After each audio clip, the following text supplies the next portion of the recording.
വിരമിക്കൽ പ്രഖ്യാപിച്ച് Indian hockey താരം PR ശ്രീജേഷ്. പാരീസിൽ അവസാന പോരിന് തയ്യാറെടുക്കുകയാണ്. തിരിഞ്ഞു നോക്കുമ്പോൾ അഭിമാനവും മുന്നോട്ട് പ്രതീക്ഷയുമാണ് തോന്നുന്നത്.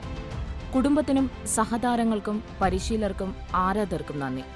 ഈ അധ്യായം അവസാനിപ്പിക്കുന്നു. പുതിയത് ആരംഭിക്കുകയാണ്.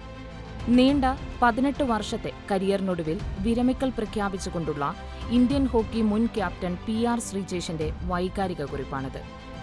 1988 മെയ് 8 എറണാകുളത്ത് കിഴക്കമ്പലത്താണ് PR ശ്രീജേഷിന്റെ ജനനം. 2006 സൗത്ത് ഏഷ്യൻ ഗെയിംസിൽ ഇന്ത്യൻ ടീമിൽ ഇടം പിടിക്കുകയും 4 ഒളിമ്പിക്സിലേക്ക് അവസരം ലഭിക്കുന്ന ആദ്യ ഇന്ത്യൻ ഹോക്കി ഗോൾ കീപ്പർ എന്ന പ്രത്യേകതയും ശ്രീജേഷിന് സ്വന്തമാണ്. 2016 റിയോ ഒളിമ്പിക്സിൽ ഇന്ത്യയെ നയിച്ചത് ശ്രീജേഷായിരുന്നു. 18 വർഷത്തിനിടയിൽ 328 തവണയാണ് ഇന്ത്യക്കായി ശ്രീജേഷ് മത്സരിച്ചത്.